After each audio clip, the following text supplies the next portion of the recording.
అలాగే welcome to the review of the movie Retro acted by Suriya గారు and Pooja Hegde గారు. రివ్యూలోకి వెళ్ళే ముందు ఒక్కొక్క షోపటి కారణం మన ఛానల్ సబ్స్క్రైబ్ చేసుకోకపోతే ఇప్పుడే సబ్స్క్రైబ్ చేసుకోండి. పక్కనే ఉన్న బెల్ ఐకాన్ క్లిక్ చేసి ఆల్లో పెట్టుకోండి. నా ఫర్దర్ వీడియోస్ మిస్ అవ్వకుండా చూడొచ్చు. చాలా మంది చూస్తున్నారు కానీ సబ్స్క్రైబ్ చేసుకోవట్లా. So please try to subscribe and click the bell icon also. Hi friends, మీరు ఎప్పుడైనా సరే 5,000 రూపాయల ప్రొడక్ట్ 250 రూపాయలకి రావడానికి గమనించారా? లేదు కదా. కానీ అమెజాన్, ఫ్లిప్కార్ట్ లాంటి కంపెనీస్ ఏం చేస్తూ ఉంటాయంటే కొన్ని గోల్డెన్ హవర్స్ టైంలో మెగా డీల్స్ ఇస్తూ ఉంటాయి. ఆ డీల్స్ టైంలో ఒక్కొక్క ప్రొడక్ట్ మీద 90% నుంచి 95% వరకు డిస్కౌంట్ అయితే ఉంటుంది. అయితే ఈ డీల్స్ కోసం మీరు కాన్స్టెంట్గా ఆ యాప్స్ చెక్ చేస్తూ ఉండలేదు కదా. కానీ మీకోసం నేను వాటన్నిటిని కూడా కాన్స్టెంట్గా చెక్ చేస్తూ ఉంటాను. అండ్ దాంట్లో ఎప్పుడు ఏ డీల్ పెట్టినా కూడా ఇమీడియట్గా మీకు ఆ ప్రొడక్ట్ని అయితే షేర్ చేస్తాను. మీరు ఇమీడియట్గా ఆ ప్రొడక్ట్ని పర్చేస్ చేయొచ్చు దాని నుంచే. అండ్ అంతేకాదు కొన్ని ఎక్స్ట్రాడినరీ ప్రొడక్ట్స్ ఉంటాయి, వాటిని మీరు బయట ఎక్కడ కూడా చూడరు. వాటి గురించి కూడా నేను మీకు షేర్ చేస్తాను. మీరు సింపుల్గా చేయాల్సింది ఒకటే, కింద డిస్క్రిప్షన్లో మన టెలిగ్రామ్ ఛానల్ లింక్, మన వాట్సాప్ ఛానల్ లింక్, మన ఇన్స్టా బ్రాడ్కాస్ట్ ఛానల్ లింక్ ఉంటాయి. వీటిలో మీరు ఏ యాప్ ఎక్కువగా వాడతారో ఆ యాప్కి సంబంధించిన లింక్ మీద క్లిక్ చేసి ఆ యాప్లో ఉన్న మన ఛానల్ని ఫాలో అవ్వండి. దాంట్లో రెగ్యులర్గా చాలా ప్రొడక్ట్స్ అయితే మీకు అప్డేట్ అవుతూ ఉంటాయి. అండ్ ఆ ప్రొడక్ట్స్లో మీకు ఏది నచ్చినట్టయితే దాన్ని మీరు కొనుగోలు చేయొచ్చు వెంటనే. సో డిస్క్రిప్షన్లో లింక్స్ ఉన్నాయి, వెంటనే ఫాలో అవ్వండి. అండ్ ఇంకా రెట్రో సినిమా గురించి చెప్పాలంటే మూవీ అయితే ఇట్స్ జస్ట్ ఓకే అంతే. అంటే బేసిక్‌గా సినిమాలో చాలా కమర్షియల్ ఎలిమెంట్స్ ఉంటాయి.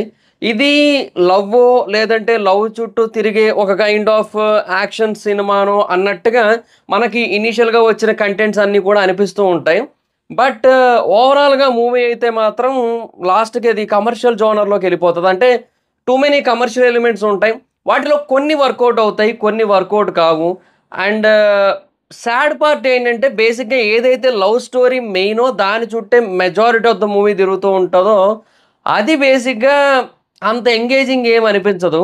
సో, దానివల్ల ఏమైపోతదంటే మోస్ట్ ఆఫ్ ద మూవీ కొంచెం స్లోగా, ఫ్లాట్‌గా ఎళ్తున్న ఫీల్ ఉంటది. సో, ఎక్కడా కూడా వావ్ అనిపించేలాగా ఉండదనమాట. సో, ఆ ప్రకారంగా కొంచెం ఎక్కడో చాలా వరకు తగ్గిన ఫీల్ వస్తూ ఉంటుంది సినిమా.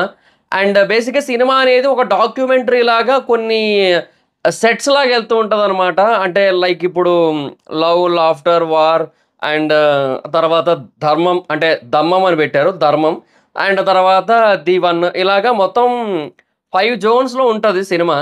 ఈ 5 జోన్స్‌లో కొన్ని కొన్ని పోర్షన్స్ మాత్రమే అనిపిస్తాయి. ఎస్పెషల్లీ క్లైమాక్స్ చాలా అంటే చాలా అనిపిస్తది. ఒక పర్టిక్యులర్ సీక్వెన్స్ ఉంటది. ఆ పర్టిక్యులర్ సీక్వెన్స్‌లో డైలాగులేముండవు. జస్ట్ ఒక హ్యూమన్ ఎమోషన్ ఉంటదంతే. అండ్ అక్కడ బ్యాక్‌గ్రౌండ్ మ్యూజిక్ మాత్రం వస్తూ ఉంటది. 'సంతోష్ నారాయణన్' బ్యాక్‌గ్రౌండ్ మ్యూజిక్ కొట్టాడక్కడ నెక్స్ట్ లెవెల్ ఉంటదసల. ఆ సీన్ గాని, ఆ బీజీఎం గాని అసలు అరాచకం ఉంటది అదైతే మాత్రం. అంటే బేసిక్‌గా 'Karthik Subbaraj' kind of climax అది. 'Karthik Subbaraj' kind of emotion అది. 'జిగర్తాండ్ డబల్ ఎక్స్' క్లైమాక్స్‌కి ముందు యాక్చువల్‌గా ప్రీ క్లైమాక్స్‌లో పోలీసులు అందరిని షూట్ చేస్తూ ఉంటే కూడా అక్కడ రాఘవ లారెన్స్ గారు అసలు ఎక్కడికి పారిపోవడానికి ప్రయత్నించకుండా అక్కడే ఉండి నాట్యం ఆడుతుంటారు అనుకుంటా. సో, ఆ పర్టిక్యులర్ సీన్ ఏ కైండ్ ఆఫ్ ఎమోషన్ ఇస్తదో ఆ కైండ్ ఆఫ్ ఎమోషన్ ఇచ్చారు ఆ ఒక్క సీన్‌లో. But the problem is 'Jigarthanda Double X' కావచ్చు, లేదంటే ఆయన మిగతా సినిమాలు కావచ్చు. ఆ సినిమాలో మెజారిటీ ఆఫ్ ద మూవీలో ఆ కైండ్ ఆఫ్ ఎమోషన్స్ అనేవి ఉంటాయి. అండ్ అవి చాలా స్ట్రాంగ్‌గా ఉంటాయి. అండ్ చాలా గట్టిగా వర్కౌట్ అవుతాయి. చాలా హార్డ్ హీటింగ్ ఉంటాయి యాక్చువల్‌గా. బట్ ఈ మూవీతో ఏంటంటే అది వర్కౌట్ కాలే. సో, అది మెయిన్ ప్రాబ్లమ్ అనమాట. సో, దానివల్ల చాలా వరకు మిస్ అయిన ఫీలే ఉంటది మనకి అందరికీ కూడా. యాక్షన్ సీన్స్, సూర్య గారి స్క్రీన్ ప్రెజెన్స్ మొత్తం అంతా కూడా చాలా అనిపిస్తది. బట్ అండ్ ఆ లవ్ ట్రాక్‌లో ఏదైతే మనకి ఒక ఫీల్ ఉండాలో అది మిస్ అవుతూ ఉంటది. సో, దానివల్ల ఏంటంటే ఓవరాల్‌గా మూవీ అనేది మనకి చాలా ఫ్లాట్‌గా ఎళ్తున్న ఫీలింగే ఉంటది. అండ్ ఇంకెంతసేపు అనే కైండ్ ఆఫ్ ఫీలింగ్ వస్తుంటది. సో, అదనమాట సిట్యుయేషన్. సో, కొన్ని కొన్ని పోర్షన్స్‌లో బావుంటది సినిమా. స్టార్టింగ్ నుంచి ఎండింగ్ వరకు చూసుకున్నా కూడా. సో, కొన్ని సీన్స్‌లో లైట్‌గా ఫన్ అయితే ఉంటది. ఎక్కువ కాదు, చాలా లైట్‌గా ఉంటది ఫన్ అయితే. ఇంకా తర్వాత కొన్ని కొన్ని యాక్షన్ సీన్స్ అయితే బాగా అనిపిస్తాయి. అండ్ సెకండ్ హాఫ్‌లోని కొన్ని కొన్ని పోర్షన్స్‌లో స్టోరీ ఏదైతే ఒక ఫిష్ చుట్టూ తిరుగుతూ ఉంటదో, ఒక చేప చుట్టూ తిరుగుతూ ఉంటది యాక్చువల్‌గా. సో, అది మీకు మూవీ చూస్తే అర్థమవుతది. అది ఒక కలర్ చేప అనమాట. సో, దాని చుట్టూ తిరుగుతూ ఉంటుంది.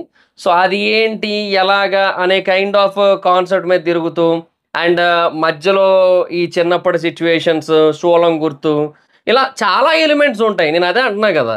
సో, మల్టిపుల్ కమర్షియల్ ఎలిమెంట్స్‌నైతే యాడ్ చేశారు. సో, దానివల్ల అక్కడక్కడ బావుండి మెజారిటీ ఆఫ్ ద మూవీ ఫ్లాట్‌గా ఎళ్తూ, ఎక్కడ అంత హై అనేది ఇవ్వకుండా ఉండి, ఫైనల్‌గా క్లైమాక్స్‌లో పీక్ లెవెల్ ఆఫ్ హై ఇచ్చి, అలా ఎండ్ అవుతది సినిమా.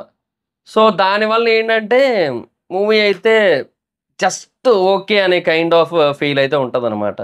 సో, అది మరి సిట్యుయేషన్. సో, మేబీ 'సూర్య' గారికి ఇదొక కమ్‌బ్యాక్ మూవీ అవుతదని ఎక్స్‌పెక్ట్ చేసాం. బట్ అన్‌ఫార్చునేట్‌లీ ఆ లెవెల్ ఆఫ్ కమ్‌బ్యాక్ అయితే కాదు. And you know maximum Tamil స్టైలే ఉంటది. It's not a pan Indian style. అంటే అట్‌లీస్ట్ మల్టిపుల్ లాంగ్వేజెస్‌లో డబ్ చేసి రిలీజ్ చేస్తున్నారు కాబట్టి, ఆ యూనివర్సల్ స్టైల్ సినిమా అయితే గాదు. It's purely Tamil style cinema. And ఆ పాటలు, ఆ ట్యూన్స్ అన్నీ అలాగే ఉంటాయి. ఒక్క పాట మాత్రమే యూనివర్సల్ ట్యూన్‌లో ఉంటది. సో, అది బాగా అనిపిస్తది. సో, ఆ ఒక్క పాట ఓకే. బట్ మిగతా పాటలు కూడా అంతేమి ఇంపాక్ట్ ఉండవు. సో, దానివల్ల కూడా కొంచెం ఎక్కడో డ్రాప్ అయిన ఫీలింగే ఉంటది సినిమా. సో, అదనమాట ప్రాబ్లమ్. సో, అది గైస్. సో, ఓవరాల్‌గా మూవీ అయితే మాత్రం జస్ట్ ఓకే అంతే. అండ్ ఇంక యాక్టర్స్ పెర్ఫార్మన్స్ విషయానికొచ్చినట్టయితే అందరూ చాలా బా చేశారు. 'సూర్య' గారు కావచ్చు, 'పూజా హెగ్డే' గారు కావచ్చు, లేదంటే 'ప్రకాష్ రాజ్' గారిది అంత ఇంపార్టెంట్ రోల్ ఏం కాదు. ఈయన ఫాదర్ క్యారెక్టర్ ఒకరు చేస్తారు. ఆయన బా చేశారు. అండ్ తర్వాత ఇంకా కొంతమందుంటారు. 'నాజర్' గారు అండ్ ఆయన కొడుకు క్యారెక్టర్ ఒకటి. ఇలాగ మల్టిపుల్ క్యారెక్టర్స్ అయితే ఉంటాయి. సో, వాళ్ళందరూ కూడా వాళ్ళకిచ్చిన రోల్స్ మేరకు బానే చేశారు. అండ్ ఇంకా డైరెక్షన్ విషయానికొచ్చినట్టయితే అదే 'కార్తీక్ సుబ్బరాజ్' గారు బేసిక్‌గా ఎప్పట్లాగే ఒక టిపికల్ కమర్షియల్ సినిమానే మనకి ప్రెజెంట్ చేయాలనుకున్నారు. It's more than love, it's more than war. ఇది బేసిక్‌గా ఒక కమర్షియల్ సినిమానే. సో, దాంట్లో చాలా కమర్షియల్ ఎలిమెంట్స్ అయితే యాడ్ అయ్యాయి. అండ్ కొన్ని కొన్ని డాట్స్ ఉంటాయి. వాటిని బానే కనెక్ట్ చేస్తారు. సో, అదంతా కూడా బానే నడుస్తది. బట్ అదే చెప్తున్నాను కదా! ఆ నరేషన్, ఆ స్క్రీన్ ప్లే ఏదైతే ఉందో, అది ఆయన ప్రీవియస్ మూవీస్‌లా లేకపోవడం వల్ల చాలా ఫ్లాట్‌గా వెళ్ళిన ఫీలింగ్ అయితే వస్తది.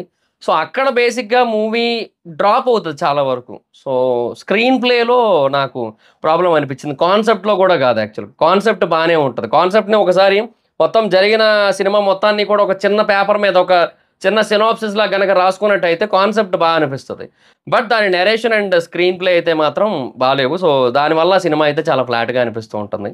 సో, అందువల్ల ఓవరాల్‌గా అలా అనిపిస్తది. అండ్ సాంగ్స్ అండ్ బీజీఎం విషయానికొచ్చినట్టయితే చెప్పాను కదా! సాంగ్స్ అయితే తమిళ్ స్టైలే ఉంటాయి మాక్సిమం. ఒక్క పాటే బావుంటది. అంతా అదొక రకమైన బీట్స్ ఉంటాయి కదా! తమిళ్‌లో. అంటే ఒక ట్యూన్ ప్రాపర్‌గా ఎళ్ళదు. ఇలా వచ్చి ఇలాగెళ్ళి, ఇలాగొచ్చి ఇలాగెళ్తుంటది. ట్యూన్ అప్ అండ్ డౌన్స్ అవుతుంటది యాక్చువల్‌గా. సో, ఆ కైండ్ ఆఫ్ ట్యూన్స్‌తోనే పాటలున్నాయి. సో, అవి బాలేవు. ఒక్క పాట బావుంటది. అండ్ బీజీఎమ్స్ అయితే మాత్రం గుడ్. మిగతా పోర్షన్ ఆఫ్ బీజీఎమ్స్ అన్నీ ఒక ఎత్తయితే, క్లైమాక్స్ బీజీఎం ఒక లెవెల్ అని చెప్పొచ్చు. అంటే క్లైమాక్స్ అంటే అదే ప్రీ క్లైమాక్స్. సో, ఆల్‌మోస్ట్ ఇంక క్లైమాక్స్ కిందకే వస్తదిలెండి. సో, ఆ పోర్షన్‌లో అంతా మొత్తం ఎవ్వరు ఏం మాట్లాడరు. జస్ట్ ఒక ఎమోషన్‌ని ఎక్స్‌ప్రెస్ చేస్తుంటారు. అప్పుడొక బీజీఎం వస్తది. గుడ్ అదైతే మాత్రం. సో, అది మరి. సో, ఓవరాల్‌గా చెప్తున్నాను కదా! మూవీ అయితే జస్ట్ ఓకే. సో, సోది లేకుండా ఒక ముక్కలో ఈ రెట్రో సినిమా గురించి చెప్పాలంటే, రెట్రో అంటే ఓల్డ్ అని కదా అర్థం. సో, ఈ సినిమాలో ఉన్న స్క్రీన్ ప్లే ఆర్ నరేటివ్ ఏదైతే ఉందో అది కూడా చాలా ఓల్డ్ అయిపోయింది. చాలా ఓల్డ్ మోడ్‌లోనే ఉంటది. సో, దానివల్ల అంతగా ఏమనిపించదు. అండ్ ఇన్‌ఫాక్ట్ సినిమా కూడా 1960స్ నుంచి మొదలయ్యి, ఆ తర్వాత 1970స్, 80స్ అలా ఎళ్తుంటదనమాట సినిమా. So, old timeline, old screenplay, old narrative.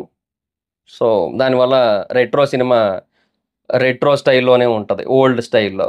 అది మరి పరిస్థితి. సో, ఈ మూవీకి జనరల్ మూవీ రేటింగ్స్ ప్రకారంగా నేనిచ్చే రేటింగ్ అయితే I'll give 3/5. So, thoughts it guys. This is the video. Video గనక మీకు నచ్చినట్టయితే లైక్ చేయండి. వీడియోని షేర్ చేయండి. ఇప్పుడు ఎవరైనా మన ఛానెల్‌ని సబ్స్క్రైబ్ చేసుకోకపోతే ఇప్పుడే సబ్స్క్రైబ్ చేసుకోండి. పక్కనే ఉన్న బెల్ ఐకాన్ ఆల్‌లో పెట్టుకోండి. నా ఫర్దర్ వీడియోస్ మిస్ అవ్వకుండా చూడొచ్చు. చాలా మంది చూస్తున్నారు కానీ సబ్స్క్రైబ్ చేసుకోవట్లా. So, please try to subscribe and click the bell icon also. నా ఇన్‌స్టాగ్రామ్ ఐడీ ఎవరస్ మైదర్ ఎక్కడొచ్చి ఫాలో అవ్వచ్చు. Thank you so much guys. Bye. Meet next video. Bye.